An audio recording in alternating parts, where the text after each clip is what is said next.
Olá, boa tarde, minha querida amiga, meu querido amigo, telespectadora e telespectador do programa Semente Abstrata. Eu sou João Paulo Hack Miranda. Estamos nos estúdios da Rádio Vibe Mundial, ao vivo todas as segundas-feiras, às 15 horas e 30 minutos. É um prazer, é uma satisfação estar com vocês novamente. Hoje eu trago novamente esse convidado mais do que especial, o meu professor da eubiose, o professor Walter Teixeira de Andrade. Na semana passada tivemos um primeiro programa com o professor Walter, falamos de iniciação, falamos de autoconhecimento, enfim, foi um papo muito bom e que não cabe em 25 minutos, né, pessoal? Vocês já sabem que o nosso tempo aqui é limitado, então nós temos de lidar na medida do possível, não é? Com o limite do tempo aí dentro dos limites do senhor Cronos, do senhor Saturno. Mas aí, sem mais delongas, eu trago novamente aqui o professor Walter e hoje nós vamos trazer como primeiro tópico aqui do nosso bate-papo o princípio hermético da polaridade. Nós vivemos dentro do jogo da polaridade, a evolução se processa dentro da polaridade. Professor Walter, uma satisfação, é uma alegria estar de volta aqui com o senhor novamente. Para mim é uma honra estar aqui novamente, uma honra. A honra é toda nossa, professor Walter. Professor Walter, na semana passada, como eu falei, nós falamos sobre iniciação, né? O senhor falou para nós, como o próprio termo diz, iniciar a ação, não é? E nós sabemos que, como enuncia a própria lei de Newton, que na verdade é uma adaptação da própria lei do karma ou da lei da causa e efeito, toda ação corresponde a uma reação. E que essa ação e reação, ela existe dentro da polaridade, né? É uma questão de polaridade. O princípio hermético da polaridade enuncia que tudo é duplo, tudo tem dois polos, tudo tem o seu oposto. O igual e o desigual são a mesma coisa. Os opostos são idênticos em natureza, mas diferentes em grau. Os extremos se tocam. Todas as verdades são meias-verdades e todos os paradoxos podem ser reconciliados. Professor Walter, eu gostaria então que o senhor falasse um pouco da sua visão do princípio da polaridade e de como se processa essa questão dentro da nossa evolução, dentro da evolução específica da espécie humana. Embora, claro, exista polaridade em todos os planos de manifestação e de evolução. Pois não, somente retornando à questão de Hermes Trismegisto, nós temos 7 princípios herméticos. 3 para cima, 3 embaixo. E o quarto é justamente o da polaridade. Então é aquele que une o 3 de cima com o 3 de baixo, né? Totalizando 7, né? Totalizando 7. O nosso mestre, o professor Henrique de Souza, num dos seus últimos, derradeiros ensinamentos, antes de partir para a casa dos bem-aventurados, onde ele está, né? Ele disse assim, que ele gostaria que os discípulos entendessem o que é polaridade, porque quem entende a polaridade entende tudo. A polaridade, quando surge essa questão da noção da polaridade? Justamente durante a Lemúria houve a ativação da tríade superior. Então houve a criação do ser humano, não é isso? Naquele momento, né? Nesse momento, então, nós tivemos a possibilidade de passar para um quinto estado de consciência, que é o mental abstrato. A semente abstrata, né? Então, o mental superior, né? Já cai no nome do programa, semente abstrata, né? Então, agora, nesse momento, então, o ser humano teve a possibilidade de desenvolver o livre-arbítrio. O ser humano não recebeu o livre-arbítrio, não ganhou. Ele recebeu a possibilidade de desenvolver o livre-arbítrio. Sempre lembrando, Deus não dá nada para ninguém. Deus oferece a possibilidade do desenvolvimento. Cada um tem que desenvolver a si mesmo. É uma responsabilidade, através da iniciação, né? Agora, Deus dá a possibilidade. Agora, enquanto o indivíduo não atinge um estágio superior, que nós chamamos de adeptado, ele tem uma dificuldade muito grande de entender bem e mal. Resumindo, a humanidade não entende bem o que seja bem e mal. Tanto, um exemplo, se eu reunir numa sala 100, 200, 300 pessoas, apresentar um fato qualquer e perguntar para eles o que se é bem ou mal, uma parte vai dizer que é bem, outra parte vai dizer que é mal. Então não há uma coincidência na classificação, porque cada um vê o mal e o bem à sua A maneira. sua maneira. Agora, no princípio iniciático, a resposta é o seguinte: não é bem nem mal, é o necessário. O que acontece é o necessário. É isso? Então, com o tempo, ele vai. Quando o indivíduo atinge um estágio de adeptado, aí ele entende perfeitamente o que é bem e mal. Né? Porque justamente ele transcendeu, não é? Essa questão maniqueísta da polaridade de bem e mal. Agora tem uma coisa, veja bem. Quando eu digo que a humanidade tem dificuldade de entender bem e mal, existe uma lei agartina, a 10ª lei agartina, que diz: todo mundo sabe o que é bom para fazer, o que é bom para fazer ou não, né? Então, O que é bem, bom e belo, exatamente. o que é correto. O que é correto, todo mundo sabe o que é correto e o incorreto. Ninguém. Então a lei agartina diz assim: somente um monstro não vai entender o que é correto e o que não é correto. Todo mundo sabe o que é correto e o que não é correto. Mas a questão do bem e mal é muito difícil. Nós não entendemos ainda e só entenderemos plenamente quando atingirmos o estado de adeptado. O senhor sabe, né? Eu sou bacharel em Direito Pois não. e na faculdade de Direito, né, um dos princípios, um dos brocardos essenciais é justamente que a ninguém é dado se socorrer, não é? Do desconhecimento da lei, alegar o desconhecimento da lei. Exatamente. Que tem uma origem justamente nessa questão que é intrínseca ao ser humano, a não ser que seja, como o senhor disse, um monstro, não é? De saber o que é correto e o que não é. Exatamente, perfeito. Não é? Eu posso dar um exemplo da gente ver como a gente entende a questão do bem e do mal. Vamos colocar duas pessoas, A e B. A pessoa A faz um mal para a pessoa B. Então ele está fazendo um mal. Mas aquele mal que ele está fazendo é permitido por Deus, por uma cobrança kármica. Então, ao mesmo Necessário. tempo... Necessário. Ao mesmo tempo que ele está fazendo um mal para a pessoa, ele está fazendo uma cobrança kármica. Então, ele está fazendo um bem. Uhum. Então, a ação dele tem o bem e o mal ao mesmo tempo. Agora, ele vai responder, aquele que está fazendo o mal, ele vai responder pelo mal que está fazendo. Porque a consciência dele quer fazer o mal. Mas, por trás, ele está fazendo um bem porque está fazendo a cobrança kármica. Então, é o necessário. Vê como a gente entende isso perfeitamente. Sim. Essa relação através do entendimento da lei cósmica justa e perfeita. Justa e perfeita. Né? A lei que não é a lei dos homens, não é que é a lei divina. Não é, exato, a lei divina, exatamente. Nós chamamos, né, a lei maior que a tudo e a todos rege. Exatamente. Não é? Aliás, dentro desse bem e do mal, nós podemos acrescentar mais uma coisa no processo da iniciação. Né? A pessoa diz assim: é muito bom o indivíduo ser bom. É bom, né? Mas não é suficiente. A pessoa tem que ser, o indivíduo tem que ser bom e tem que fazer o bem. É muito importante. Não adianta ser bom e ficar quieto, sem fazer nada. A omissão, né? A omissão não é bom. Então ele tem que ser bom e tem que trabalhar pelo seu semelhante e pela humanidade. Ele tem que ser bom e fazer o bem. É a ação, é o agir. É o agir. É o agir. É a ação. Isso aí significa transformação. É isso? Aí o nosso mestre fala: reconstruir é o brado, que nos compete. Não é? Isso é muito Reconstruir importante. a sociedade, reconstruir Tudo. o homem, reconstruir a educação. A família. A família. Tudo. E nós estamos passando por isso.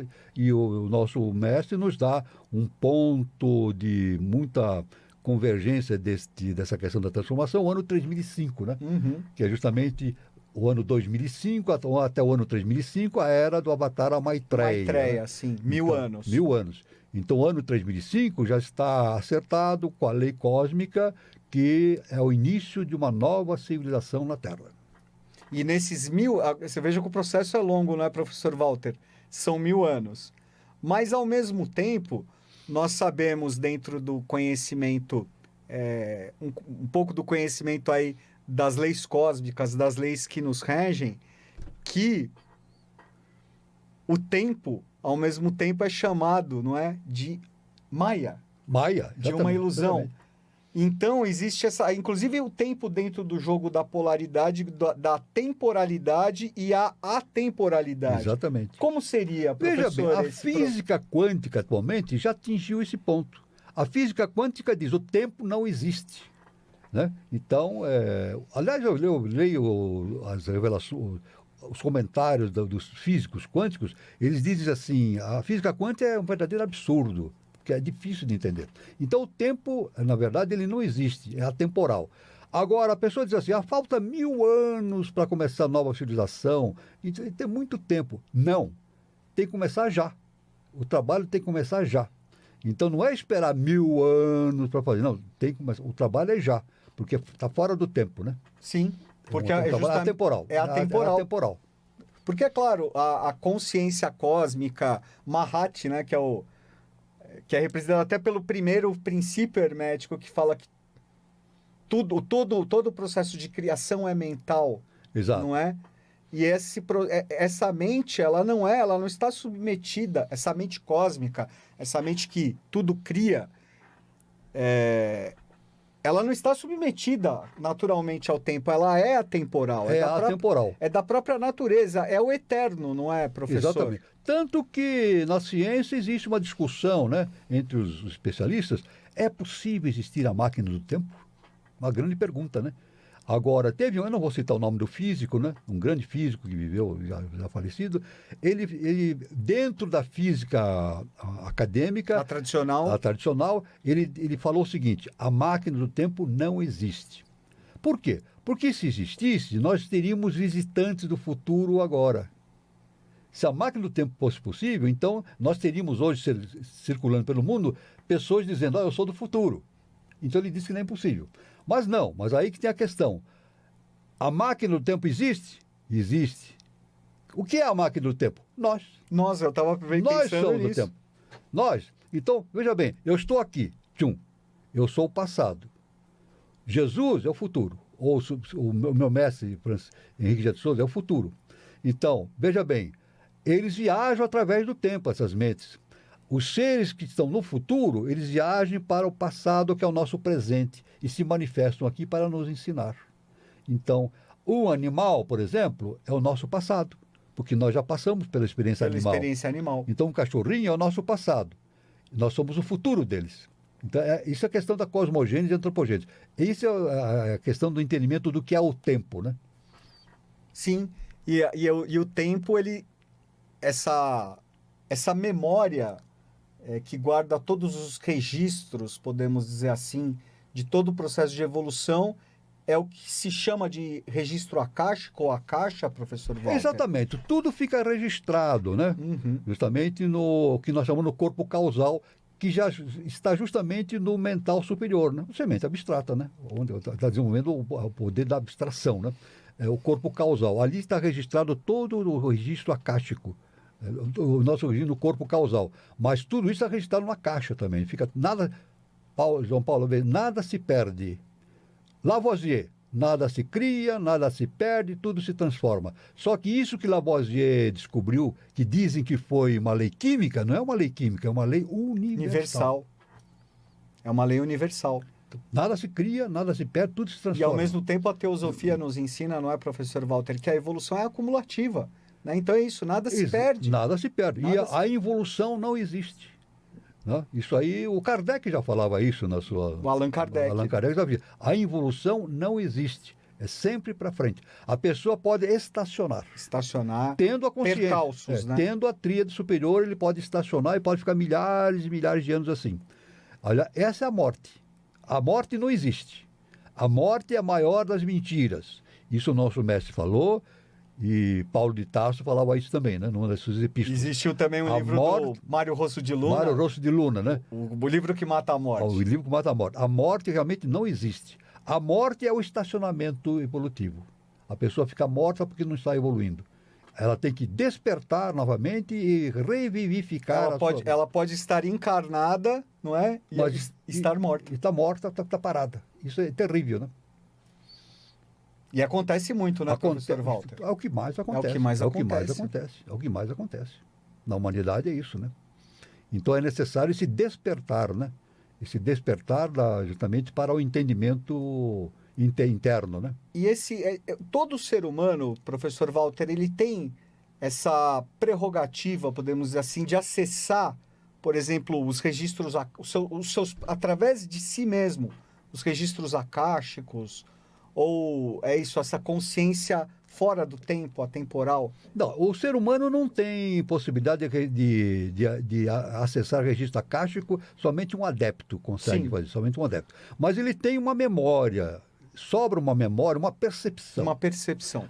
Nós mesmos, na vida, por vezes a gente, em determinados momentos da vida, a gente diz assim, poxa, parece que eu já passei por isso, né? O déjà vu, né? O déjà vu, né? O déjà vu, exatamente. O déjà vu. Poxa, parece que eu já passei por isso. Então é aquilo que está no registro acástico nosso. Acástico não, no registro do corpo causal, né? Então, aquilo fica registrado e vai nos orientando, né? E dentro, voltando um pouquinho, professor Walter, para a própria questão da polaridade, o trabalho com o entendimento da polaridade, sendo o quarto princípio hermético, como o senhor falou, né? O equilibrante, O equilibrante, o né? equilibrante entre os três primeiros, ou que falam assim do princípio superior, e os três mais ligados ao terreno, que seria o princípio do ritmo, o princípio do gênero, etc. A polaridade, portanto, ela é um ponto essencial do ser humano, um pressuposto essencial para o ser humano que chega, que está no caminho da senda do adeptado, que está no caminho da senda da iluminação. Exatamente. Esse quarto princípio da polaridade corresponde à Antakarana, né? Está no nível da Antakarana, aquilo que une a tríade superior e o quaternário. Não é isso? A pessoa, então, tem que começar a entender essa polaridade para ter uma visão geral do universo de maneira coerente. Senão ela consegue...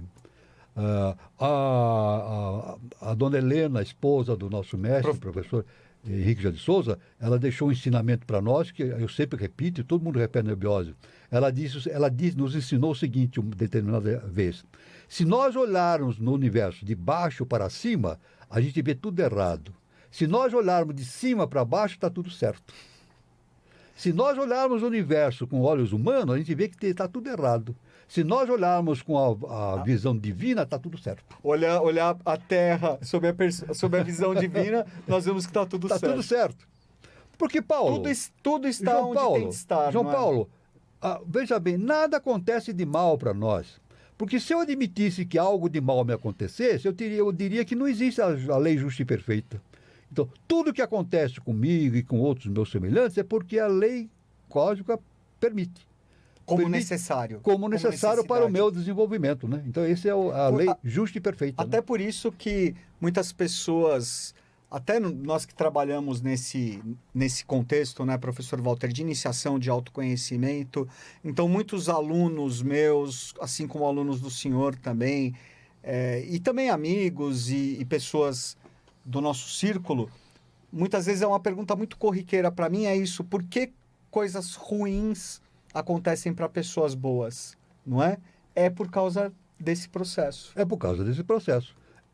Fundamentalmente, nada acontece de ruim para o ser humano. Porque se eu achar que acontece coisas ruins para o ser humano, eu estou duvidando da lei justa e perfeita, da misericórdia divina. Né? Sim. O Deus, o Eterno, ele é misericordioso, fundamentalmente. Né? Então, tudo que acontece para nós é sob a permissão da lei. Então, e por isso... Agora, é fácil entender isso? Não é fácil. Não é. É dificílimo entender isso, muito difícil. Mas aí vem o ensinamento da dona Helena Jefferson de Souza, trazer luz a esse processo. Nossa. Agora, indo para Siddhartha Gautama, né? Siddhartha Gautama nos afirmou, de onde vem o sofrimento humano? De onde vem? Das instituições, da política, do governo. Das guerras, do governo? Não. O sofrimento humano provém da ignorância. Da ignorância. Então, Siddhartha Gautama diz, como é que nós nos libertamos da ignorância? Desenvolvendo a sabedoria. E como é que nós nos livramos do sofrimento? O sofrimento elimina, a sabedoria ilumina o sofrimento humano. Siddhartha Gautama. Isso é muito importante. E aí, o ser humano que entra, né? É um processo, não é, professor Walter? A iniciação, o caminho da sabedoria, ele é um processo gradual. Gradual. Não é? E a pessoa que vai... Ela vai galgando os seus degraus dentro da escala, dentro de uma escala gradual que chega até chegar ao nível do adeptado. É isso? É, exatamente. É como funciona? É como funciona. Por isso que, novamente, eu afirmo, isso eu não me canso de repetir, o importante no processo da iniciação, como base do conhecimento, é procurar entender como as coisas funcionam. Como as coisas funcionam. A estrutura do universo, que difere muito daquilo que a religião afirma, né? Sim. Como as coisas funcionam no universo. Depois vai juntando e as coisas vão se ampliando, a gente vai entendendo cada vez mais. E esse processo, professor Walter, ele é um processo, como eu falei, é um processo gradual. Por isso Gradual. E não é um processo de uma vida apenas, de uma encarnação. Não, é um processo sequencial de várias vidas, né? Porque eu vejo também muitas pessoas, nós somos testemunhas disso, não é, professor Walter? Pessoas que entram na iniciação, mas estão muito afoitas, estão muito ansiosas, não é? Como se fosse esse despertar acontecesse dentro de um espaço de tempo pequeno. Um espaço de 1 ano, ou 2, ou 5, ou 10 anos. E não é assim. Não é assim. Aliás, o nosso mestre, o professor Henrique de Souza, ele diz que não há pressa. A pressa não adianta. Tem que ir gradualmente e entendendo o mecanismo das coisas, né? E mais uma coisa importante, ensinamento do professor Henrique de Souza. Ele diz assim, cada um tem que analisar, meditar, comparar e tirar as suas próprias conclusões. Isso é muito importante. A pessoa tem que tirar as suas próprias conclusões a respeito de tudo. É autoconhecimento. Autoconhecimento e como livres pensadores e pensadores. Sim. Ele tem que se libertar de quê? Dele mesmo. Ele tem que se libertar da sua personalidade. Então, às vezes eu vejo na internet muitos trabalhos dizendo o seguinte, livre pensador é aquele que não é influenciado pelas ideias que o cercam. Não é só isso. Ele tem que se libertar das ideias que o cercam e das ideias que ele tem dentro dele mesmo incrustadas, da sua personalidade. Então, dos condicionamentos, né? preconceitos, tudo. Isso que é difícil, libertar-se de si mesmo, né? E uma coisa que eu vejo, professor Walter, muito forte e que é muito difícil o ser humano se libertar dos padrões de crença. Né? Muito difícil. Muito difícil. Isso é muito difícil. O dogma, né? O padrão de crença.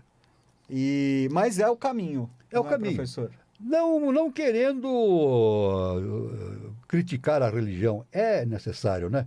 Cada um está no seu nível, no seu ponto, na sua tônica, né? Mas cada instituição tem o seu papel. Cada tem o seu papel. Agora, a questão é ir evoluindo de degrau em degrau e atingindo o ponto que nós chamamos de ciência iniciática das idades, que é o resumo de tudo e a configuração final do conhecimento, né? Que foi dado por Helena Blavatsky e pelo mestre Henrique de Souza. Como um continuador. Continuador. Né, do próprio legado e do próprio trabalho dizendo que, de HPB. Né? Dizendo que quem começou esse processo foi o Kardec. Allan Kardec ele deu um impulso inicial. Aí a HPB expandiu no século Final do século XIX, uma coisa fantástica. E o nosso mestre expandiu, mas ele expandiu de maneira sintética. O nosso mestre ele tem um poder de síntese impressionante. Extraordinário, é verdade. Para justamente dimensionar essa questão da evolução humana, né? Ele deixou tudo certinho, né? Esse entendimento, né? Maravilha, professor Walter. Olha, o nosso tempo... O senhor vê, voa. O tempo voa. Foi uma satisfação, professor Walter, estar com o senhor aqui novamente.